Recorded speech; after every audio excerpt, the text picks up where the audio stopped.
मुझको समझ में नहीं आता है शाहरुख खान का बेटा या आमिर का बेटा, पप्पू यादव का बेटा या दुनिया के सारे रईसों का बेटा, पॉलिटिशियन का बेटा ड्रग्स सेवन करता होगा। दुनिया का कोई कुकर्म नहीं है जो माफिया का बाल बच्चा नहीं करता होगा। शाहरुख खान का बेटा यदि किसी पार्टी में चला गया और अदानी जी के एयरपोर्ट पर 9 लाख करोड़ रुपए का ड्रग्स मिलता है तो गोदी मीडिया उसको नहीं चलाती है और शाहरुख खान को भर नहीं चलाता है। जनाब, मौत जिस भी कारण से उसकी निंदा ही की जा सकती है, उसको सही नहीं ठहरा जा सकता है। लेकिन जब आप गाड़ी चलाते हो किसानों पर, आत्महत्या करने पर मजबूर करते हो, गोली चलाते हो, जब सिंधु बॉर्डर पर किसानों को मार देते हो, जब मरने पर मजबूर कर देते हो। सर 450 बिहारी अगले कोरोना में पैदल चल के मर गए। एक बिहारी को पैसा नहीं मिला, पप्पू यादव एक परिवार को पैसा दिया। इतने कोरोना में मर गए, 4 लाख रुपया अभी तक सरकार क्यों नहीं दी? और पप्पू यादव 1 साल का भोजन और 10,000 रुपया एक जिले में क्यों पहुंचा दिया? सरकार की जिम्मेदारी थी, आप इस पर तो पूछेंगे नहीं। ये किसको बकसता है? कश्मीर की घटना या कहीं की घटना को कंप्लीट निंदा ही नहीं किया जाए। मैं बार बार कहता हूं कि सरकार हर चीजों में राजनीतिकरण करती है। अफगानिस्तान और तालिबान के सवाल पर मौन, जब जब कोई चुनाव आती है तो इनकी आतंकवादी हमले बढ़ जाते हैं और फिर गोदी मीडिया अपने तरीके से सारे मुद्दों को, महंगाई खत्म, किसान के मुद्दे खत्म, उत्तर प्रदेश में जिस तरीके से बाइफर्केशन हो रहा है वो मुद्दे खत्म।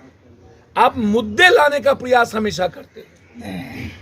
लेकिन जब मैं यह देखूंगा भारत में कि उत्तर प्रदेश में कितनी मौतें हुई है, आसाम में कितनी गृह युद्ध की मौतें हुई है, मणिपुर आसाम के भीतर कितनी मौतें हुई है, हालात कितने बुरे हैं, कोरोना में कितनी लाशें गई हैं जिसको गंगा में तैरते हुए, दफनाते हुए, जलते हुए भी नहीं फेंक दिया गया, आप वो उसको दबा देते हो। आप महंत जी को मरवा देते हो, उस बात को दबा देते हो। बनारस के महंत को मरवा देते हो। सत्ता के लिए आप सारे कुकर्म करते हो।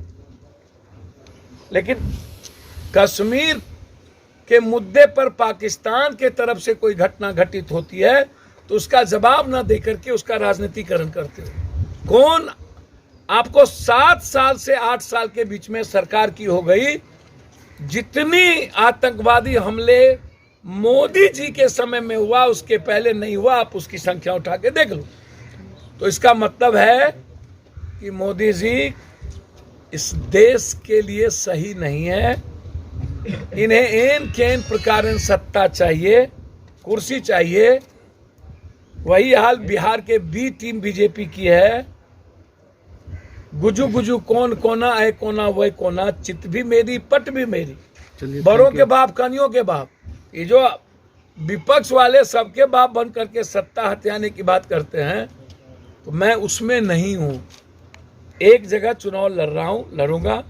कश्मीर की घटना पर निश्चित रूप से विपक्ष और पक्ष सबको मिलकर के ठोस निर्णय लेना चाहिए कि बिहार की घटना ही नहीं, देश के किसी भी हिस्से में चीन यदि उत्तराखंड में आकर के मेरी जमीन कब्जा कर लेता है, चीन यदि मेरे फोर्स को आकर के मार के चला जाता है, तब गोदी मीडिया चुप हो जाती है। और जब 2-3 हत्या कहीं होती है तो गोदी मीडिया उसको हिंदू मुसलमान या सिख या जाट या गैर जाट करके उस मुद्दे को देखता। इसकी मैं निंदा करता हूं। चीन आज हम पर भारी है, इस पर कोई सवाल खड़ा नहीं होता।